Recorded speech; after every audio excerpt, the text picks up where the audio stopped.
The Newsroom, where untold story is revealed.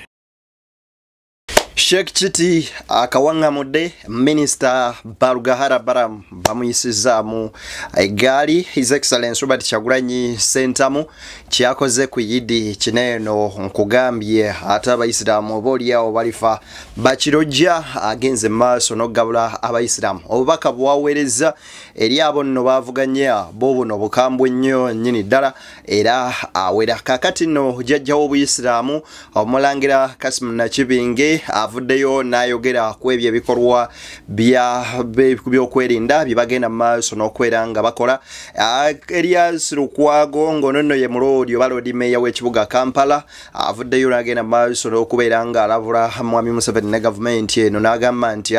kimwalaba e Kawempe ekyo kyali kituuza kakati mulinde embaga mu 2026 abayisiraamu baabano basazeewo okwegatta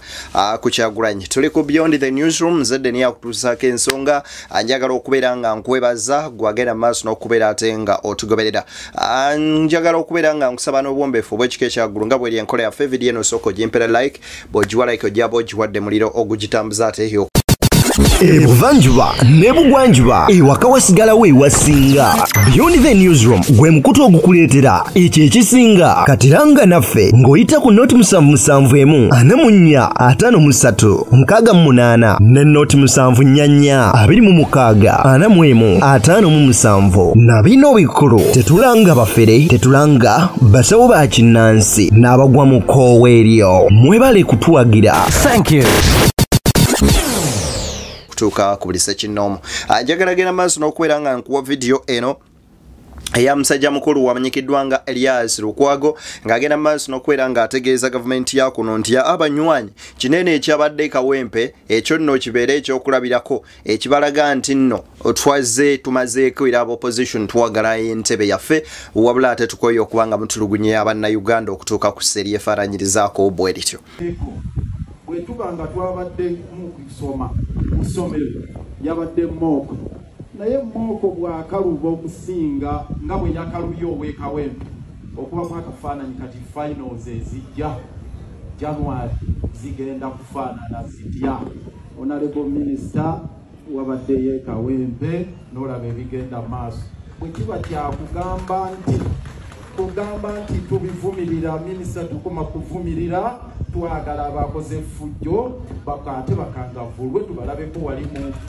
bakwatibwe bateekebweko mu kavulibwe nti olwo tujja okukakasa kubanga si kukoma kuvumirira kyekyokka singa ebyo binaakolebwa alhamdulillah ndowooza tujja kufuna okulonda okw'amazima n'obwekali. Neyanziza nnyo jjajja negazanyiriza mu lujja nga omusuku. Kakati nno Sheikh Chiti nga guno gwe mulundi gwoba oliawo gwasoose okubeera nga senkana Robert Kyagulanyi Ssentamu agenze maaso n'okubeera nga amusibirira entanda n'agamba ng'omuvubuka eggwanga lyetaaga omuntu omuvubuka alina experience eyo ate n'atambudde ku mawanga oba oliawo ng'akyalina n'obusobozi n'amaanyi agasobola obaako bye yakola ne bikyusa eggwanga. Bigambo bya Sheikh Chiti. Mwami Kyagulanyi nkusibirira ekyokulabirako ky'omwami oba wa Guinea Burkina Faso omuvubuka oyo akoze eggwanga ly'ebyenjawulo. Ndowooza nga tetunnamusibirira oyo omwami Ibrahim Traore owa Burkina Faso bano abakulembeze baffe mwami Muhoozi naye kamumusibiri asome ku byaffe by'ono omuvubuka kwandoza si mukulu nnyo eggwanga lye ng'eggwanga ly'ensonga ye era oba oliawo ne bw'ateesimbawo ensi eyinza omumukaka lyesimbe wajja abongera obbakulembera zanya ensi okututuuka sanga kuga nti waliwo abakulembeze nga mutuli wano nga mututuuse munaatera twambuka ninga si mu bubi empisa gye mutuyisizzaambi. Nze ndowooza drone zino zibadde zisana kunoonya bali banguzi kooti emute drone emuyoole aveeyo ng'ekigere bakimenyi abadde ateekateeko giri atajja kuddamu giri ate abazizza bwe tutyo. Mikwano gyange munsaasire I try to speak my heart. I'm to own my words. Byange sina gwe mbyogerera gwe bikosezza nkutumidde nnyo mu mbeera ey'enjawulo tewerabya nti siri mutabaniwe ate sisuubira kuba abaana bange bajja kusoma mu nsi mwe ndio siriimu katonzijukiza nti nyina abaana nkimanyi ojja banzijukiza nga gwogendo bawerera nze nga nfudde abasegirinya tebasoma so omutozi waffe atulina kenteekateeka ebigambo byange nsaba lwekitiibwa akkirize byonna bye tugezezaako omwezi gwa His Excellency Robert Kyagulanyi Ssentamu nga bwe gubadde bwe gutyo abukereza nkokologera maaso n'okubeera nga agabira abayisiraamu boolyawo ekijjulo kya Idi mwatadde okusinkana abagenda maaso n'okubeera nga beera enguudo abo nno nabo n'abasanyusa ku nkya y'olunaku olwaleero awo nno waavudde n'agenda maaso n'okubeera nga akwasa abafuutu sooja oba bannakibiina ky'NUP bonna abayisiraamu esseddume y'ente oluvuddeawo wennyini kwe kugenda nno n'asaala wamu ne Sheikh Chiti wano nno wagabulidde abayisiraamu abawererako ddala Yidi y'olunaku olwaleero ebigambo bya Robert Kyagulanyi Ssentamu enkusaba mbikuwe ogende maaso n'okubeera nga obiwuliriza ategeeza Sheikh Chiti nti bannaaye ffe aba NUP tetuli bavubuka bafujjo mpaawo n'omu kufa alina kigendererwa kirumya muntu oba munnansi wabula kwe kufuna obuyinza oba obukulembeze buno mu mirembe nga Ssemateeka bw'agamba. Era Sheikh nyongero kitanya munange nti ffe tetuli baziba misango tetuli bakozi bafujjo tuli bavubuka abazeeyo buli omu gy'amanyi obulungi Katonda be yawa second chance naffe ne tusalawo obulamu bwaffe buno tubukozesa okukyusa obwabannaffe abalala abatulabirako abaali batulabirako nga tukyakuba ebidongo nga bamanyi nti okusiba empale no wansi kyekyakabi abatulabirangako nga bamanyi nti embirizo bwe zikoma eno kyekyakabi abatulabirangako nga bamanyi nti n'okunywa omwenge gwa tayipu eno kyekyakabi bongere tulabirako balabe nti okutuyanira enkyukakyuka eyamba gwe n'abaana bo n'abaabalala kyekituufu okutuyanira enzijanjaba ennungi eri buli muntu kyekituufu okuwa ekitiibwa buli muntu n'omulekera eddembere n'okubeera n'obwenkanya kyekituufu kuba ensi gye tusaana okubeeramu tukuze abaana baffe bagenda bakula ebiseera byaffe ebyobuvubuka byonna byatuyitako nze mwami kakati nno ye Sheikh Chiti wuuna asekeredde Minisita Balamu Barugahara olw'ebigambo byavaayo n'agenda mu maaso n'okwogera n'agamba nti yasirabanga minisita mugezi alinga Balamu naye ebigambo ebyo bw'obiwulira ndowooza ekigambo mugezi akyogeddemu opposite wuliriza ebigambo bya Sheikh Chiti byayogedde n'owulira minisita n'omutendo obukugu n'obugezi n'okwagala eggwanga lye waliwo emmoloka z'amayinja bantu bagezi bannange ng'ayogera ali sirias alina musajja mukulu ng'alina ku ddala ly'abaminisita gavumenti wabula oba bisanyizo ki kwe basinzira okulonda baminisiters bwe biba byebyo nyina n'abalala abagezi abali mu layini eyo abagwanidde mmanyi nti bino bw'obyogera bw'oti naddala ffe bannaddiini batulabira ddala ng'oyingiridde byototeekwa ninjagala okubuuza nti oyo abayogera bwaki abayogerangaani ayagala otubulira nti alina otubulira biki bye tulina okwogera biki bye tutalina kwogerako then nze olwomba munnayuganda ddi dakiika zimpereddwa ntono naye ndi musanyufu nnyo omulundi gwange gusookedde ddala sebo kusinkanako pulezidenti omwami Robert Kyagulanyi Ssentamu badde mulundi gwange gusookedde ddala nzikiriza mu mbeera ey'enjawulo sebo ntuuse okusima kwange eri obumalirivu bwo nsaba omutonzi w'ebitonde byonna bukwongere kuba bukyetaagisa nenkusubirira okubeera omugumiikiriza ebbanga lyonna n'atuuka ku buwanguzi takuwana kuserengeta buserengesi then obuwanguzi bwa tebujja kukola makulu kyovula abo abaana basikidde bye basikidde bifundikira bibonooneseeko kuba byali byakaserengeto bafundikira babonaabona ebigambo byange nga mbimaliriza omulanga gwange n'okuteesa kwange eri amagye amakuumaddembe tusaba busabi babeere bakuumaddembe so si batyoboola ddembe bajenuzi naddala ebitongole ebikuumaddembe byesagala kuyita bityoboola ddembe mutusigira kifaananyi kikuwa gye tulaga ffenna tuli bannayuganda abakakasa nti ffenna tetujja kubeera bannabyabufuzi tuli beetegefu tukulembera tetulina buzibu naye lwaki mutulowoozesa nti enkyukakyuka mu by'obukulembeze yakufaana kuwona kapa ntono ku muntu naye munaye bw'ogikolako effujjo etuuka ekiseera neva mbwa kapa mbadde sigeraga nti ye neva mbundu esigala envudde mbwa kapa kati tuleka kunyigiriza kapa kutuuka kuva mbwa kapa kuba yagalagana gavumenti erina okukyuka ekyo si mu bubi kuba tikuba kukyuka kwa gavumenti neno teyandize kati eri mu buyinza tuyambagane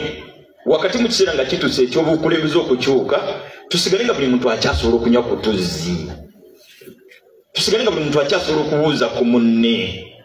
jano we nalagira enseekubwe era ng'oteeseteese ne 2026 bwe bigenda okutambula saagala kubuuza nti olina abaana bw'oba banyina bali luddawa era gye bali bwe baba bali werwa ggwanga kati baafuuka beeyo si baawano banji bwe bavaayo okwogera nga babagamba munywanyi bw'oyogera ojja kugenda oba oliawo oli bw'avaayo okubeerako ng'ayogedde n'agamba akansirike ate munnange naye era n'agenda bigambo bya Robert Kyagulanyi Ssentamu nkusaba obiwulirize ate tweyongerereyo ddala gwe omunywanyi angoberera Muzanda yabyogera n'abyogera ne bamutemula Kirumya n'abyogera ne bamutemula nene Ibrahimu Abiriga teyabyogera naye bamutemula Nezebula Mando teyabyogera naye bamutemula nawe Sheikh oba Aji ojja kusirika naye naye bajja kutemula ate mungambire abo abasiramu bakozesa kuba bano bamotivu kasaka bebasiba babaine bagamba abasajja batujjamu enjala abasajja batukuba emiggo atanga inene sujida ngesinga eyo munene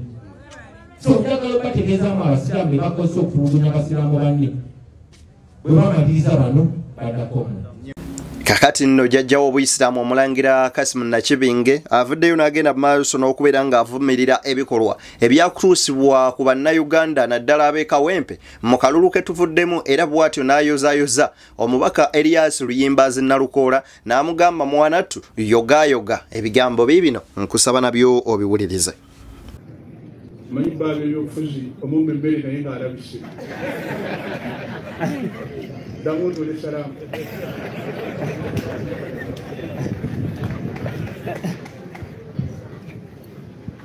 Assalamu alaikum wa rahmatullahi wa barakatuh. Neyanziza nnyo jjajja neyanze ekisebo. Tuyozaayeza abantu b'e Kawempe okubanga basobodde okukiyitamu. Newadde tubayozaayoza mu kiseera kye kimu bya kutwala omukisa guno okuvumirira ebyalabika mu kulonda okwo okw'e Kawempe. Waliwo obukambwe bungi nnyo obuteetaagisa obwakolebwa ku bantu bonna okutwala munono omubaka Namulanga bamujja ku kaboodabooda nga bamusika natugamba nti kyo tekyetaagisa. Ndudde nga nkyogera nga ŋŋamba nti tosobola kukozesa maanyi kwagazisa muntu kyatayagala era tosobola kukozesa maanyi kukyayisa muntu kyayagala. Enkola eyo terina gyetutwala okusimba nsonga akkiriza nakkiriza aganye n'agaana. Tujja kusaba abalina obuvunaanyizibwa ku bitongole bino ebirina okutukuuma ekintu ekyo bakimanye bamanye nti ffenna tuli bantu okulaba nga munno okutte waya y'amasannyalaze ogimukuba yakoze eki. Ekintu ekyo kyali kyennyamiza mu mulembe guno ne tulowooza nti si kituufu era tekirina nsonga lwaki kibeerawo. Mu bbanga si ddene tugenda mu kalulu aka bonna kyenyinza okusaba abantu baffe mwenna kimukuume emirembe mukuume obuntu bulamu. Ebintu bino bijja ne bigenda teri nsonga lwaki omuntu obulamu bwe obugenda olw'akalulu kano. His Excellency Robert Kyagulanyi Ssentamu avuddeyo n'agenda mu maaso n'okuutira abavubuka n'abagamba nti ate muzikiza munnange eno nno we tuli tunaatera okubeera nga ate tutuuka ku nsiko we tukubidde bwe tuti ensolo ku kizigo kweri weewo wennyini temulina agenda mu maaso nakubanga museeseetuka. Temukkiriza kukozesebwa baganda bange kyangu nnyo okozesa okutiisatiisa ne bagamba gwe muswayiri tujja kusiba bw'otokole kye twagala oba katukuwe ssente naye ssente basobola ozikuwa naye tewali muwando gwa ssente gwe bagenda kukuwa basiramu bano beeyagale mu nsi nga tewali abasiba nti baterarisi. Tewali muwendo gwa ssente gwe bagenda kukuwa gutereze amasomero oba gutereze zino enguudo ezitulese wano. Teri muwendo gwa ssente gwe bagenda kukuwa uteeke eddagala mu malwaliro wabula okola ekituufu n'okulemera ku buli omu ku munne okola ekituufu kuba buli omu bw'akola ekituufu tujja kufuna kye bayita common good. Tuteekawo Uganda enegenda okusinziira ku His Excellency Robert Kyagulanyi Ssentamu agamba tulina oteekawo eggwanga eppya oba Uganda empya egenda okufuuka ey'okulabirako kw'oteeka n'okubeera ng'ate yeegombesa. Tulina okumakinga sure tuteekawo Uganda enegenda okweyagaza abaana baffe. Tulina okumakinga sure tutunuulira nti abasiraamu abanaddako mu maaso banaaba balina confidence etambula n'entalabusi yaabwe nga tatunudde muntu yenna agenda muyita terroristi. Omusiraamu anaabeera mu Uganda singa bitambula bwe biti emyaka 2 egijja 10 egijja anaaba akyasobola okusala eswala 5 anaaba akyasobola okwetalanga ku muzikiti baleme muyita terroristi. Ebigambo bibadde biwanvu n'enjagala nku ebigambo bya Sheikh Kiti bino obiwulirize. Kano mbadde nkirabidde ekitongole ekiramuzi abaana b'abantu bavundira mu makomera. Abaana b'abantu bavundira mu makomera tebalinyangako mu makooti. Balina abaana nga n'emisango gyabwe egimu tegitegerekeka. Lwaki mu mbeera etowolokosa ku makomera emisango gino gitategerekeka abo bafulume? Abaze emisango nga ddala baagizza bawuzesebwe basalirwe. Waliwo abavubuka baggalirwa ku bbomu z'erugogo tebalinyangako mu kkooti. Ffenna tetusobola kuwagira butujju ky'ekituufu naye omuntu awozesebwe omuntu asalirwe amanye ebbanga ly'ayina mu kkomera n'eŋŋanda ze zifune essuubi naddala baggalidde okulwa ebyobufuzi. Njogera ekindeke kinga abaana abaggalirwa mu 2021 nakati bakyali abagenda okuggalirwa 2026 gye bagenda Basaani n'abasatu mwera gye bayisanga. Ekitongole ekiramuzi waliwo ebyetaagisa okutereeza nga bino biva ku oda yaani eyakulonda ne bijja ku gwe ng'omuntu bw'owulira biganye lekulira kirina kye kitegeeza. Kakati nno ye His Excellency Robert Kyagulanyi Ssentamu Bobi Wine yategeezezza nti essaawa yonna munywanyi twesoga State House era n'agamba yeesunga olunaku luliba bwe luti ng'akuŋŋaanyizza abayisiraamu bonna ku State House nga bagenda mu maaso n'okufuna ekijjulo ate obaolyawo munnange n'okubeebaza okusiiba n'okubaagaliza Idi ennungi n'okusiibulukukirako awamu nga abakkiriza naddala battu abayisiraamu. Nkakasa olunaku lumu Sheikh nga tufunye obulamu inshallah nja kuyimirirako mu maaso g'okugamba Sheikh zaakugamba nga tuli eri nga tusiibulukira mu State House. Nsigadde nzedde ne ku Beyond the Newsroom nkusaba gwe ayagala olanga naffe tuwe bizinensi yo tujjagenda maaso n'okuba nga tugikuba abantu mu maaso. Mbagaliza bye munjagaliza banywanyi tusinkana ate mu mboozi endala mpitirivu ze tukyagenda mu maaso n'okuba nga tukolako temujjanga okwo. Nsigadde nzedde ni abankuumire oyo Guludene bingi bye tukyakuleetera.